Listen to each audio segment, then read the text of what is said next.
My name is Emma, and I'm a 20-year-old university student living in New York. I grew up in a family that went through its share of changes. My parents got divorced when I was 14, and I've lived with my mom ever since. Things got even tougher last year when my dad, who I was very close to, passed away from cancer. He left me a significant amount of money in his will, but I could only access it when I turned 20. This year, I reached that milestone, and not long after, something pretty unbelievable happened. One afternoon, my stepdad, Justin, who is in his mid-30s and has been married to my mom for the last 6 years, asked to talk to me. Our relationship has always been a bit strained. I try to keep things peaceful, but he's not always been the kindest to me. He started the conversation with a heavy topic. He suggested that I give the money my dad left me to my stepbrother, Michael, to help with his college expenses. According to Justin, Michael needed the money more for his education, and it seemed only fair to him that I help out. I was taken aback by his request. The idea of giving away the money my dad left for me felt wrong. I tried to explain to Justin that this inheritance was something my dad intended for me, and it felt important to keep it for my future. But Justin didn't see my point of view. He insisted that I didn't need the money and that Michael's needs were greater. Despite his pressure, I stood my ground. I calmly explained to Justin that saying no wasn't about disrespect. It was about honoring my dad's wishes and maintaining personal boundaries. Justin got quite upset at my refusal and tried to intimidate me, but I remained firm in my decision. It was a challenging conversation, but it was important for me to speak up for what I felt was right. I stood firm, making it clear that if Justin was upset by my refusal, he might want to reconsider his approach. Justin, remember, you're part of this household too, so let's try to keep things respectful, I suggested. But it seemed like a peaceful resolution wasn't in the cards. I ended the conversation there, leaving before he had the chance to respond. Justin's reaction wasn't a shock to me. Given his past behavior, I had a hunch he might try to claim the inheritance money for himself at some point. You might wonder about my mom's role in all of this. Well, that's a complex issue. My mom, for reasons I can't fully understand, always seems to overlook Justin's negative traits. She's deeply in love with him, almost to the point of blindness, and I didn't want to shatter her perception by constantly clashing with Justin. So I've tried to maintain peace for her sake. It's odd, considering I'm one of the youngest in the house, yet often I find myself having to be the most responsible. At the time of this ordeal, my mom, Mary, was out of town, which is why she wasn't around to intervene. Had she been there, she would have been livid. Justin knew he had a window of opportunity with her away, underestimating my resolve in the process. As I walked away from our heated discussion, Justin followed, berating me and labeling me a terrible sister for not wanting to hand over the inheritance to Michael. But it wasn't about not wanting to help, it was about the principle of the matter. Justin and Michael, unfortunately, seemed to follow the like father, like son trope, acting more like schemers from a cartoon than family members. Their antics could remind someone of the characters Pinky and the Brain, with their roles in this scenario up for debate. As I tried to leave the argument behind, Justin wasn't done. He insisted I listen and comply with his demands, bringing Michael into the conversation to reinforce his point. Michael sleepily joined in, confused about the details until Justin prompted him about the important reason behind their demand for the money, a supposed business venture that suddenly became about Michael's university tuition. Their story was inconsistent, with Justin scrambling to justify their claim to my inheritance, first mentioning a business, then switching to tuition. It was clear their motives were murky at best, relying on manipulation rather than any real need or right to the money my dad left me. I just woke up, so I'm a bit foggy, Michael mumbled, trying to piece together his story. Right, the university. I've been thinking about going, and I need the money for that. So yeah, I need it. His attempt to claim the inheritance for his education was unconvincing at best. I couldn't help but respond with a firm no, prompting a flurry of protests from both him and Justin. "Why not, Emma? He's clear about what he wants," Justin pressed, insisting the matter was non-negotiable and that they were entitled to the money. "We'll just have to see about that," I replied, the air growing thick with tension. Justin's antics were usually limited to harmless pranks, but this new scheme to manipulate me out of my inheritance marked a departure into outright selfishness and immaturity. I decided to hold off on telling my mom for the time being, preferring to handle the situation on my own, especially after uncovering more about their dubious intentions. "Emma, stop being childish. It's time to act like an adult and do what's right," Justin lectured, suggesting that the adult thing to do was to hand over my inheritance. His logic was baffling. "And what, Justin? The right thing is to give away my inheritance on your say-so?" I countered. His plea to keep this from my mom raised my suspicions further. Why shouldn't I tell her? She has every right to know what's happening in her own house. Justin's desperation not to involve my mom, paired with his uncharacteristically stern tone, only fueled my resolve. Something was definitely amiss, particularly with the so-called business venture Michael had mentioned earlier. It was clear they underestimated my awareness of their tactics, and Justin's vehement opposition to me sharing anything with my mom was a red flag. I reached out to my mom at the first opportunity. "Hey Mom, how's everything with you?" I began, trying to gauge her mood.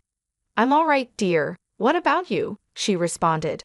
I hesitated, knowing what I was about to divulge could cause a stir. "Not great, Mom. Something's up with Justin and Michael Justin in particular. He's been acting really strange." My mom's response was to caution me against overthinking things. "Oh, Emma, don't let your imagination get the better of you." But it was too late for reassurances. The pieces were too aligned, pointing to something more than just a misunderstanding or paranoia on my part.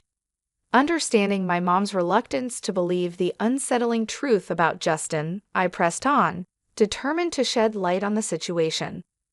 "Mom, I get that you have feelings for him, but Justin crossed a line. He didn't just ask for the inheritance money, he demanded it for Michael, claiming it was for education purposes. There's something off about this whole thing, and he even became aggressive when I mentioned bringing it up to you," I explained, my resolve hardening despite her skepticism. My mom hesitated, torn by her emotions and the troubling accusations against the man she cared for. "I'm struggling to grasp this, Emma.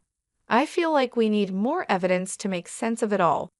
"Don't worry, Mom. I'll find the proof we need," I assured her, even though she wasn't entirely convinced. The idea that Justin had somehow bewitched her with his manipulations nagged at me, but I knew I needed solid evidence to reveal the true nature of his intentions. Later that night, I found myself scouring the family computer for any clues that could unravel the mystery of Justin's behavior. Fortune seemed to be on my side when I discovered that Justin had carelessly left his email account open. What I found was a revelation. Emails exchanged between Justin and a woman named Martha painted a clear picture of deceit. These messages were far from innocent, hinting strongly at an affair. But it was the content discussing plans for a divorce and a future together, fueled by an influx of money from a dubious business venture, that caught my attention. Justin may have been cautious not to detail any illegal activities, but his indiscretion and betrayal were blatant. Armed with this information and determined to uncover more, I decided to approach Michael, hoping he might inadvertently reveal more about their plans. I initiated a casual conversation with him, subtly turning on my phone's recorder to capture our exchange. "Hey, Michael," I greeted him, feigning cheerfulness. "Hello, Emma," he replied, seemingly in a good mood. "You seem happy today." "Why not? It's a beautiful day," I said, steering the conversation in hopes of discovering more about Justin's schemes and their impact on my family. I approached Michael with a sense of curiosity, pretending to consider their request for the inheritance money. I've been thinking a lot about what you and Justin mentioned. I'm actually considering giving you the money for your college, I told him, watching his reaction closely. Really? That's amazing. I'll let him know right away, Michael said, his excitement palpable. Hold on, not so quickly. Before anything happens, I need to confirm something. This money is specifically for your college tuition, correct? I pressed on, trying to gauge his sincerity. Yes, of course, for my college tuition. Michael stuttered a bit, perhaps caught off guard by my questioning. And you're sure about this? What about Martha? Is she serious about it too? I prodded, dropping the name I had discovered in Justin's emails. Martha? Who's Martha? Michael faltered, a clear sign of confusion crossing his face. Oh, she's a student advisor at the college. He quickly covered up, but it was too late. Unbeknownst to us, Justin had silently entered the room, and his presence was intimidating. I don't appreciate you questioning my son like this, he interjected, his tone stern. I was merely inquiring about the intended use of my inheritance. After all, if I'm considering giving it away, I'd like to know it's for a good reason, I explained, trying to maintain my composure. Justin's retort was sharp. Once you give money away, it's no longer yours to worry about. It's not your business anymore. The audacity of his statement took me aback, especially considering his next threat. You're not just thinking about giving us the money. You will give it to us, or you'll find yourself out of this house. Michael looked as shocked as I felt by his father's escalation.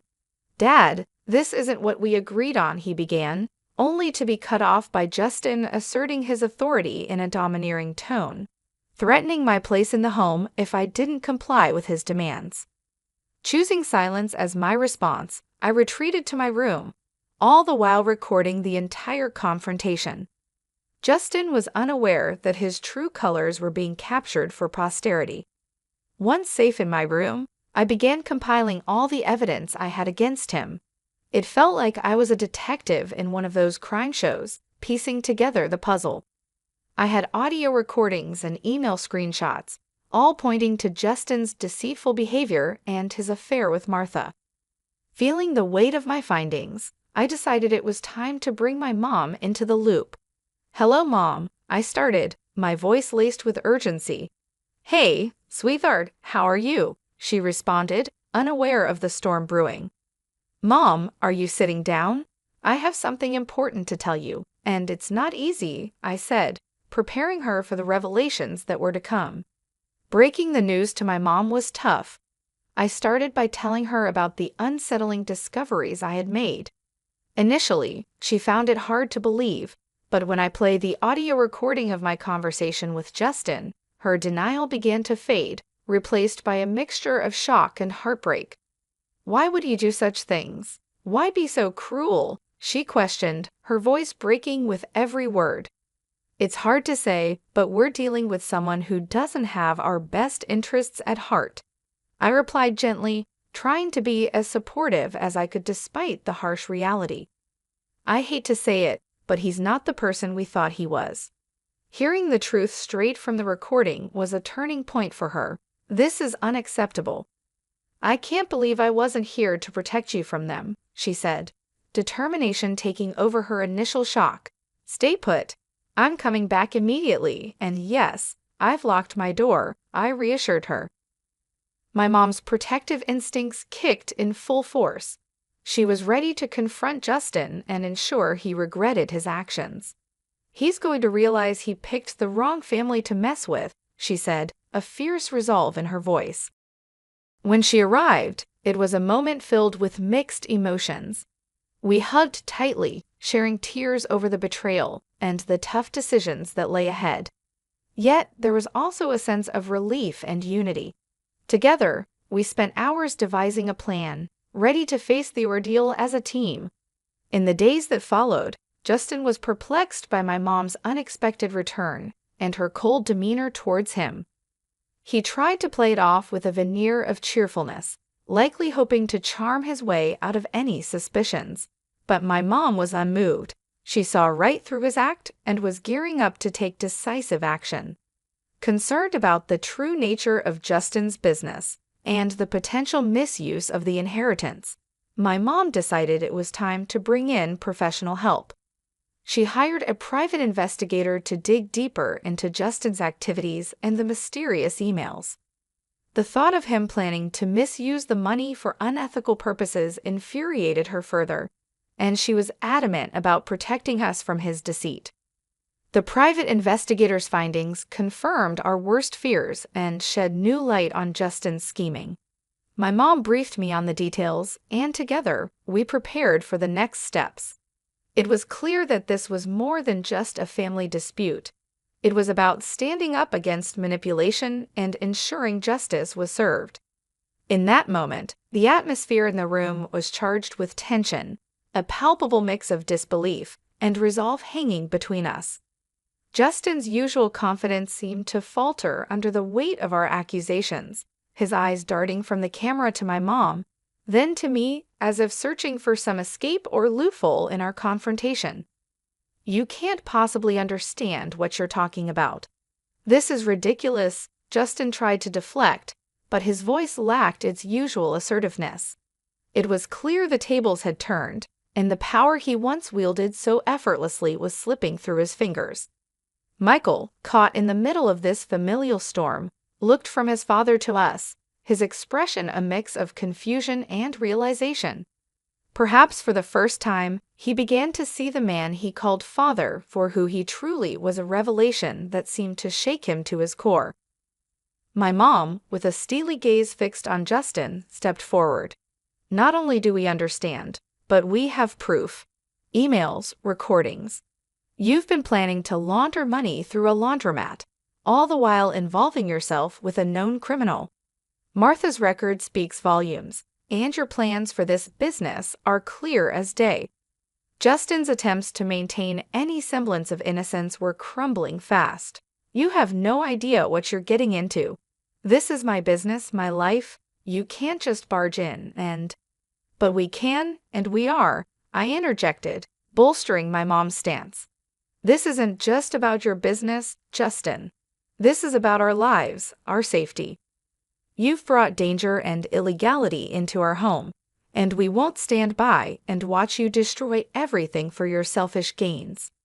The evidence was indisputable. The audio recordings of Justin's and Michael's conversations, the emails outlining their plans, and now their caught-in-the-act admissions made it impossible for Justin to deny any longer. The camera in my hands, still rolling, captured every word, every denial, and every excuse, ensuring there was no way out for him. "You think you're clever, recording this, gathering evidence?" Justin sneered, his composure cracking further. "You may think you've won, but—" "We don't think we've won, Justin. We know we have," my mom cut him off, her voice firm and unwavering. "What you've done is not only morally reprehensible but illegal. You've endangered this family, exploited my trust, and now you're going to face the consequences of your actions." As the confrontation reached its climax, Michael finally spoke up, his voice barely above a whisper. "Dad, how could you?" It was a question loaded with betrayal and disillusionment, aimed at the man he had looked up to. The room fell silent for a moment, the gravity of the situation settling in. Justin, now devoid of his usual bravado, seemed to shrink before us. It was clear the game was over. My mom's next steps were clear legal action, separation, and ensuring the safety and security of our family. As we left Justin to contemplate the ruin of his own making, my mom and I knew the road ahead would be difficult. But with the truth on our side and the evidence in hand, we were ready to face whatever came next, together. The veil had indeed been lifted, and in its place, a newfound strength and unity emerged between us, ready to rebuild and move forward from the shadows of deceit. "I'm clueless about what you're hinting at. Why don't we call Martha? Maybe she can shed some light on this, huh?" Justin tried to deflect, with a tone that barely masked his panic. "You two think you've got it all figured out. Martha is just a friend," he added, but the confidence he attempted to project was waning rapidly. The compromising pictures we found tell a different story, I countered, my voice steady despite the tumult of emotions inside me. And seriously, who uses email for affairs these days? It's absurdly reckless. Justin, now visibly flustered, shot back, "You went through my personal stuff. That's outrageous." "No, Justin. What's outrageous is you," my mom interjected, her voice rising in indignation. "How dare you repeatedly threaten my daughter over money that rightfully belongs to her? How dare you use threats to attempt to evict her from her own home? Your actions are indefensible. How dare you involve your son in your reckless plans, putting him at risk? And your audacity to plan using that money for illegal ventures is beyond forgiveness. Now, when it's time to account for your actions, you suddenly fall silent?" She continued, her words cutting through the air like a blade. Justin, cornered and desperate, spat out, "Get that camera out of my face," as he lunged towards me in a blind rage. I dodged his attempt swiftly, his aggressive move only adding to the gravity of his unraveling. "You're thinking of attacking my daughter now? Do you have any idea how much trouble you're in?" my mom exclaimed, her tone a mix of disbelief and anger. Justin, defiant to the end, sneered, "You think you understand the situation? You know nothing." "Well, let's see if the police agree with you. They should be arriving any minute now," I declared, watching closely for his reaction. "Police? You wouldn't dare," he blustered, but his bravado was crumbling. As the sound of police sirens grew closer, Justin's usual smugness disappeared, replaced by a look of sheer terror. It was the first time I'd seen him stripped of his arrogance, revealing the coward beneath. "Please, Mary, let's not escalate this. I can explain," he pleaded, his voice cracking under the strain. "Save your explanations for the judge, you despicable man," my mom retorted with a disgust that left no room for ambiguity. "And Michael, don't think you're absolved from responsibility. You're both going to face the consequences of your actions." As the police arrived, it was clear that this was the beginning of the end for Justin's schemes. My mom's fierce declaration echoed in the air, marking a pivotal moment of justice for us. "This should teach you a lesson about disrespecting my daughter and me. You're not too young to understand the difference between right and wrong, and it's time for you to face the consequences," my mom asserted, her tone firm but fair. "Yes, Mom, I understand," I replied, knowing that I had crossed a line and needed to accept the repercussions of my actions. "Come on, Grace, don't you think this is all a bit too extreme?" Justin tried to argue, seeking some leniency. "Quite the opposite. This is barely scratching the surface of what's deserved," my mom countered, her resolve unwavering. "Emma, how's our live stream doing?" my mom inquired, a modern twist to ensuring that justice was seen to be done. "We've got over 5,000 viewers tuning in. This is making waves," I informed her, amazed at the digital audience we had attracted. "And just to make things perfectly clear," my mom turned towards Justin, her voice steady and clear, "I want a divorce." "Yes, you heard it right, folks," she announced, making sure the live stream caught every word. The fallout from the live stream was monumental. The drama unfolded in real time for over 5,000 witnesses, and the story quickly spread to local newspapers and tabloids. Being at the center of this whirlwind was surreal, witnessing the swift downfall of Justin, my soon-to-be ex-stepfather, and the complicit Michael. The satisfaction of seeing justice served was palpable. Justin's world unraveled as he lost his job, friends, and even the support of some family members who chose to distance themselves. Facing serious charges, Justin's future hung in the balance, with the potential of spending up to 22 years behind bars if the court found him guilty. Meanwhile, Martha, his partner in crime, was also discovered by the police after attempting to lay low during the scandal. She too faced similar charges, her future uncertain. Through the turmoil, my mom and I found strength in each other. Our bond deepened as we navigated through the chaos, coming out stronger on the other side. Weekends were now our time to unwind on the patio, drinks in hand, reflecting on the absurdity and malevolence of Justin's actions. It was a period of healing and reaffirmation for us both. Good riddance, we toast, a shared sentiment of relief and closure. Good riddance, indeed.